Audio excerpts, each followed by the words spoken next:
Hello everyone, I'm Rebe, your host of Urban Notes, and I follow the notes that make the music. This week, I had the opportunity to see the Lion King musical based on the 1994 Disney animated film of the same name, with music by Elton John and lyrics by Tim Rice. If you haven't seen the Lion King musical at the Majestic Theater, what are you waiting for? Yes, you heard me correctly. Broadway's award-winning best musical, The Lion King, is here in town.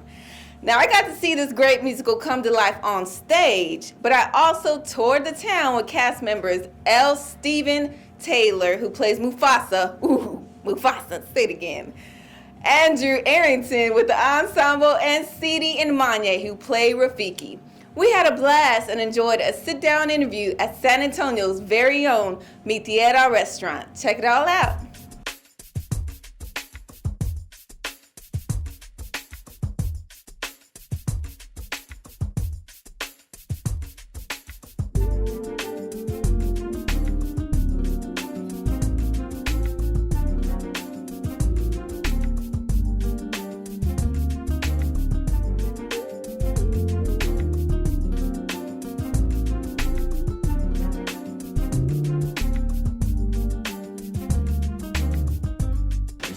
You know what those look like? Dashikis. It does look like the shikis, right? Yeah. Yes, they do. Nice though. Is this Mexican? Mm-hmm. A Mexican dashiki. Those are called ponchos. Poncho. But in the other side of the world, they're dashikis with a whole different color scheme. Of course, we wear them in the show. I think so. I mean, if you like that one, I can get. She likes black. I'm looking at them. Can I get shopping? Little shopping here in San Antonio. Got my authentic Mexican poncho here. Keep me warm on this gloomy day. Got some other little Christmassy stuff in here for some people back home. That's it. I love my poncho. Arriba, arriba. We got into the 21st century. Does it work or not? So this is. It's a risk, but it's a risk you have to. Wait, And we got it on tape. almost. Arriba. Oh. Don't you want to do it? Do it to somebody. Not me, though.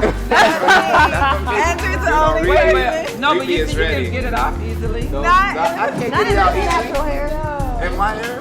You are Forever. You can do it. No, I don't know. Okay, do it again. Anything on my One. hair. Get on Rebe. There we go. Uh-oh. That's it. Y'all hear the music? And the eggshells are And this is called the Cascarones. cascarones. But we can't leave litter. Well, it's an egg. Oh, it's an egg. Oh, okay. Yeah, so it'll We can leave it. biodegradable. They're on break, right? They're all. Well, I know why they chose her. She is Because of the Rafiki. accent, maybe? Because of the accent? No, because she's Mother Earth. That's why. She is Rafiki. She's the one. Well, thank you. Hey, thank you. I tried So to you do saying my she didn't best. have to audition? She just. Not really. She just walked in. She is the part. You know, just some people, they just have it. And that's just who they are. And if you come see the show, you'll see. Yeah. It's like, I feel like when she's praying, she's for real. So no audition. Well, which is I did. Took me 3 times of auditioning before I come to the show. Yeah, I auditioned 3 times. And then I got it the 4th time. It was kind of hard. Because all my friends had left.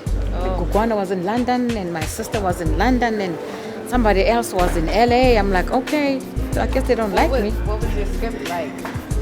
What was your script like? Well, you have to sing a song. You have to sing a song, and then in South Africa, you just sing a song. Oh, really? Yeah, you just sing a song, and then that's it. You don't even get the lines. We didn't know. We didn't even get the lines. The script, We just sang, and they like your voice, and then they were like, okay, we'll call you. So were you a fan of The Lion King before you started? Actually, I did the soundtrack. The soundtrack for the audition for the movie. We were part of the people that did the soundtrack. Yeah. It was really good. It was really good. Sure. Yeah.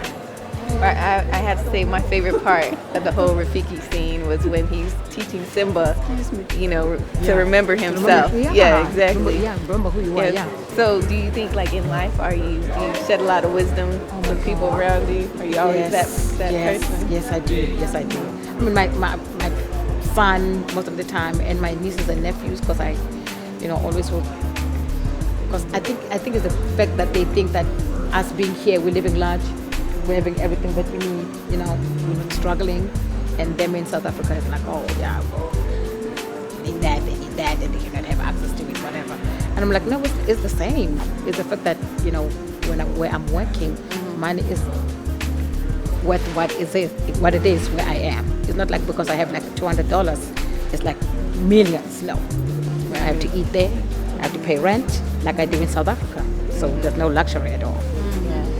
So what would you say about the circle of life? Like, what is the biggest key wisdom token of the circle? She's like, I'm out. What is your definition of the secret of the circle of life? Well, I think for me, I don't know. Because right now, how can I even put this?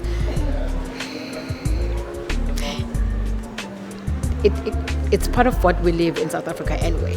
You know what I mean? I feel like circle of life, this in the olden days, whatever is happening in circle of life used to happen when a king had a little baby and they had to call people from different villages. That's what they used to do. They used to use call and response, where somebody would call and say, hey, the king is summoning everybody.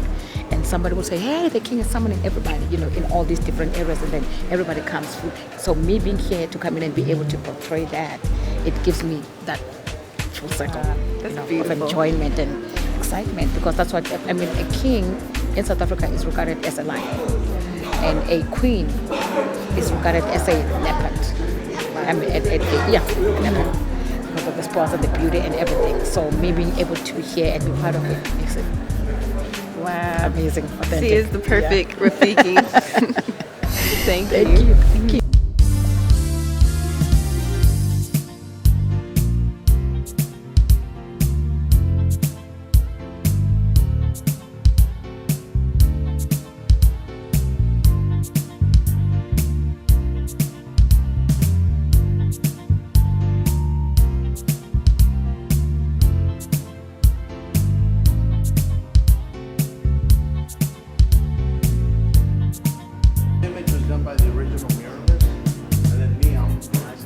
Oh, there you are.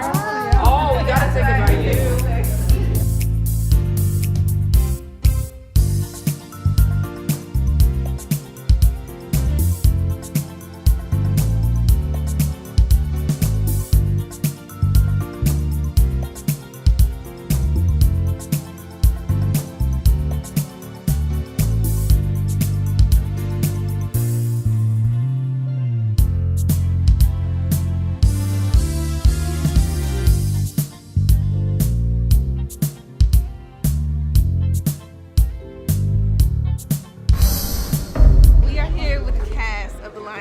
as you all know, but we want to focus more so on the vocal audition of The Lion King. So tell us a little bit about what they were looking for as far as your vocal capabilities, and did you mess up? Were you nervous?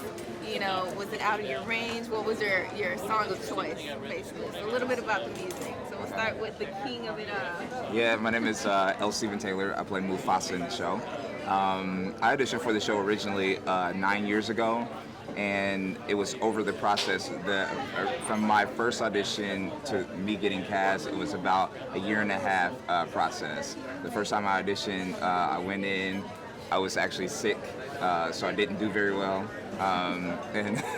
and they were not interested in me at the time, but I went back, when I moved to Seattle, I went back to an audition, and I was feeling a little better vocally, and then I got called back for a series of auditions before getting cast. But I think for the characters that they were looking at, especially for guys, and I think it's the same for women too, they look for people with a broad range, because the characters in The Lion King, you know, cover the spectrum vocally. They look for people who can cover those, and we have 8 shows a week, so they look for people who can handle that kind of demanding schedule, and also, you know, can handle the wide range of vocal demands that the show needs to show. So how many songs do you have for the play? And how long did it take you to actually learn the part as well as the lines? Because you have to remember lines, you have to remember lyrics, Right. you know. So how long did it take you to really grasp it? Well, for me, I first originally in the show I was an ensemble cast member, and I was a temporary replacement. Somebody got a movie, and I was replacing them, and I needed to learn my ensemble track, which covers almost every song in the show. Plus, understudying the role of Mufasa, I needed to learn all that in 2.5 weeks. So I learned all of my ensemble track and my understudy track in 2.5 weeks. So Rafiki, tell us about your audition. You said you auditioned 3 times, is that correct? Yes, I did. My name is Tshidi and Manye, and I auditioned in South Africa. And what they wanted to do is just to sing as an African song. And again, they would like bring it up to see how far you can go, how far your range can go. And that was about it. Like, we didn't have no script or anything. But I auditioned 3 times for the show, and that time I got to, I was in the ensemble too. I started as an ensemble member. Well, in the show, I know one of my favorite songs. It was very inspirational for me. But you share a scene where you're telling Simba to remember himself, and that song is very powerful. Tell us a little bit about that song and what it means to you. What is it? He Lives in You is. I feel like it's a song that everybody that had, somebody that left in the family. It's a song that whenever you hear it and you listen to it and listen to the lyrics, it reminds me of that person. Like me personally, I always channel my dad because he was my favorite. He was my everything. And when I sing it to Simba, it's like basically telling him that you're not alone. And I know that a lot of people relate to that you're not alone, that your ancestors or whoever your guardian angel is always with you wherever you go. So don't be afraid to take it in and go back home. Like in real life, there was a lady that came in one time and saw the show and was with a little girl, like I was telling you. And 3 months ago, the father just died. And when I sang the song "He Lives in You," the lady came in and gave the little girl a hug and said, "Daddy is always with us all the time." So it's a powerful song. So anything else you want to share about your favorite part or vocally what you enjoy about the show? My favorite part in the show, actually I have 2 favorite parts in the show. If you miss a Circle of Life, that's the best part of the show. And I guess, Shadowland, I don't know. I love Shadowland. I love the song. It's a beautiful song, Hi. So tell us about your role. Tell everyone your name and your role and what you do for the show. Okay. I'm Andrew Arrington. I am a vocal swing, so I cover, I believe there's 8 ensemble singers. Some are South African, and it ranges from high tenor, seems like a high C at the beginning of this show, to a bass, which goes extremely, extremely low. And then I also do 2 character parts, the funny roles of Ed, the laughing hyena, and Bonsai. And I auditioned for a new company they were doing in Las Vegas, and I was actually doing another show at the time. So I took a bus down for the audition on Monday, and I did my sides for Bonsai, and I sang his song, so they gave me something to sing. And then they vocalized me, and I heard back on Thursday that I had got it in like 3 days. So I didn't have an extended amount of time. I had to make the decision fast if I wanted to uproot out of New York and move to Las Vegas, and I made the decision, and I haven't looked back, and I've been loving it ever since. Yeah, loving every minute.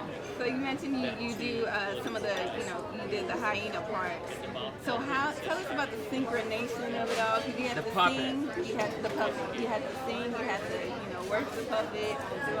The hyenas are they're quite demanding, and it thank goodness I got placed in a new company. Unlike Steven, I had about I'll say about 2 months before I even had my put in for bonsai. But it's just demanding in terms of the position that we have to be in, and then the performing of the puppet. A lot of the other characters, the puppet is attached to them, so it's one with them. With the hyenas, you have to make the puppet a part of yourself. But it's fun. It's a blast. I love being able to do so many different things with my voice in the show, stuff I never ever thought I could do. And I still learn to this day in the different roles. I love doing Ed. It's just fun. Kids love it. And So what's everybody's favorite part of his role? Or favorite line that he says? I love when he's Ed. He's great Ed. Because Ed doesn't speak at all. Like, he just makes sounds, but he somehow makes it seem like he's saying words. Whenever he's Ed, it sounds like he's actually speaking, even though he's not. It's great. yeah, it's fun. But yeah, that's it. It's pretty much my story. Thank you. Thank you, Andrew. Tell everyone your name and... Absolutely. I'm Farrah Lopez. I'm pretty much the female counterpart to Andrew. So I'm also a singer, swing. So I cover all the female ensemble parts. In addition, also I do Tshidi and Rafiki. I'm one of the handful of American Rafiki covers. So my process was different because I wasn't even looking to audition. I was actually just hanging out, and my friends were all in the show, and they were like, "You have to do the show." And I was like, "No, I'm good. I'm a travel agent, just hanging out." So they're like, "You have to want to do this." So they came to Toronto, and they were doing a final call for Singapore, and they had me come in. I sang a 30-second song from Aida. I sang Dance the Road, where she goes and belts into like an F, did that. They're like, okay. So then they vocalized me, which I didn't know I was auditioning to be a swing at the time. I just was auditioning. So they vocalized me from the very top notes to the low notes as well to see if I could do that. And then they had me come in and sing the hyena song as well and do some sides for that. And then I didn't hear anything back for 4 months. And then they called me, and then for Vegas as well. So I uprooted and moved from Canada to Vegas in a month. So it was pretty interesting. Tell us a little bit about your vocal practices. Like, what do you do to maintain your vocals? And, wow. What kind of warm-ups do y'all do? Because I know they have to be demanding, as far as rehearsals for your lines and your lyrics. How do y'all practice? The swings have rehearsals once a city, I would say, where we run all the songs, but all the parts, and we kind of keep ourselves fresh. But as far as vocal, I'm probably the laziest out of everybody here because I don't go on every day, so I don't really vocalize. But when it's time, like to do a difficult role like Tshidi or Rafiki, I definitely try to do some warm-ups. But day to day, I'm pretty talented that way. So I'm just joking. I'm just joking. And I'm warming up all the time. All the time. In the shower. And before I sing, people have told me that they hear me singing the opening note because the antelope has to come match the note that she sings at the beginning. At the beginning. Just by remembering the note that she sang. So I'm just a practicer. But the most difficult part is really just traveling and keeping your body in a place that's healthy, because you're dealing with different climates all the time. You're dealing with different theaters, obviously have different allergens and stuff like that. So it's a bit difficult, but I hydrate. That's my number one thing. I drink a liter of water a show. Yeah, I vocalize like sometimes even when I'm getting dressed in the dressing room. I like to do some little what is it? Do re mi fa sol la ti do da da da da da da. Just and even before the show starts, before they give me a note, I just do the vocalization up until I can start the song. Yeah, it's the same. For Mufasa, like my speaking voice needs to be at a certain spot, but he sings in what is for me in my upper register. So I have a very specific vocal warm up that I do. But if you were to walk around the theater at the beginning of the show and hear like just the sounds and everybody's individual vocal warm ups, and it literally sounds like a zoo. You know what I mean? Like there's just all these all of these sounds. But like Andrew said, everybody has kind of their individual thing that they do, but overall it's just kind of maintaining your body and maintaining your voice over time, to be flexible enough to go into different climates. We just left Milwaukee, You know what I mean? Which the temperature there, you know, it was snowing, and then we're coming here where it's hot, you know, and sometimes dry. So it's just being able to have your voice and your body be able to be flexible to navigate the different, you know, the constant change. Thank you, everyone, for being here and allowing me to spend this time with y'all on the tour of the town of San Antonio.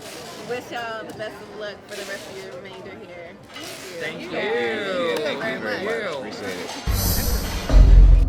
So now that you know that the Lion King musical is still in town, be sure to get your tickets today to the Lion King musical in San Antonio at the Majestic Theater until January 4th, 2015.